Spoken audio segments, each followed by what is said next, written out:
Bonjour à tous, aujourd'hui nous allons voir assez rapidement et simplement comment on peut améliorer la taille des images que l'on met en ligne.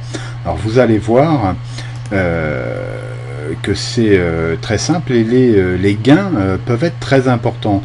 Donc là je vais utiliser le site tinyjpg ou png.com.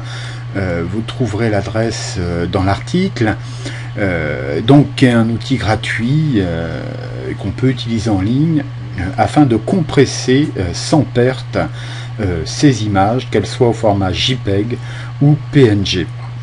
Donc pour exemple, voilà, je vais prendre une image ici qui m'a servi à illustrer un article. Celle-ci par exemple, c'est une image au format JPEG voilà, que j'ai retravaillé par ensuite.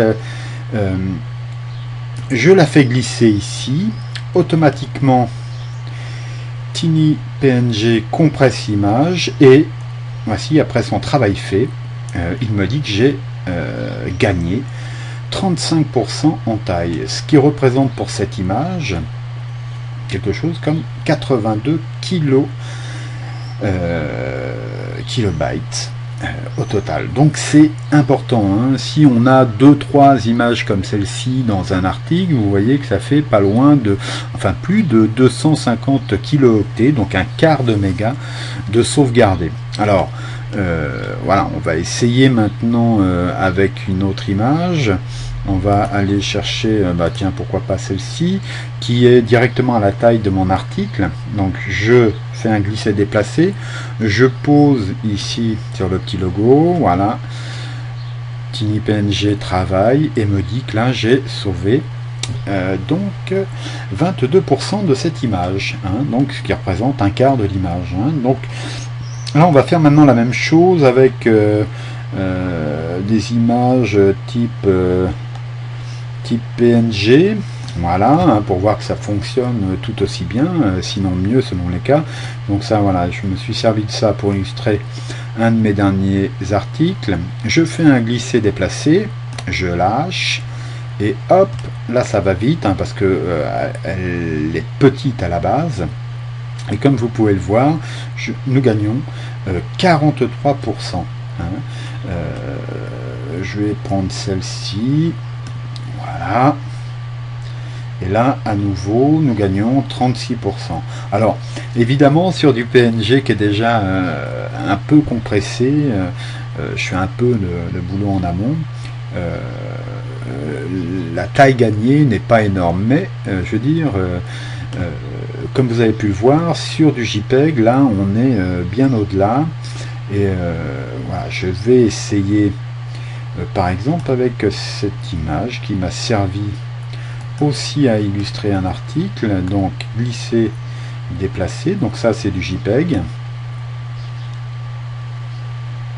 et là vous voyez je gagne 1%. Alors pourquoi je gagne 1%? Parce que ici j'avais en amont avec le logiciel auteur fait une partie du travail, hein. Alors si je prends la même image mais brute, hein, qui est ici, oui c'est ça, c'est ça. Donc là elle n'a pas du tout été optimisée à la base, donc elle est d'une taille un peu importante, c'est pour ça que le temps d'attente se fait ressentir. Comme vous pouvez voir, il est toujours en train de télécharger l'image, donc on n'est pas encore dans le traitement. Donc ça c'est sorti de mon smartphone, voilà, qui fait 20 mégapixels. Donc l'image à la base, voilà, est assez lourde. Voilà, elle est arrivée. Là maintenant il compresse et je pense que là on va être surpris de la taille gagnée. Alors évidemment, TinyJPEG est un outil en ligne, hein. Il existe des outils à installer sur sa propre machine, mais voilà, pour plus de simplicité et pour que ça soit accessible aux débutants, j'ai choisi cet outil là. Alors voilà, le résultat est tombé. Là vous voyez, on gagne 84%. 84%.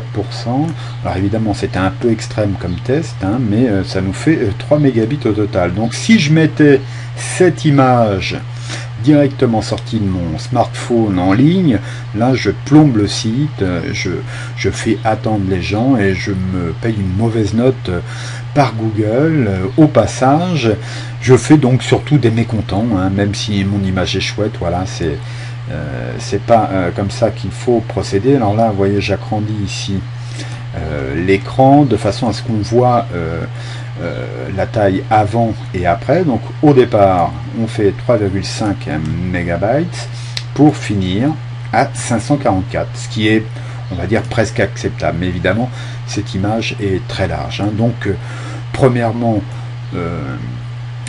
pour optimiser ces images pour le web, on va faire en sorte de la mettre à la bonne taille dans un logiciel, hein, où il y a d'autres outils en ligne aussi.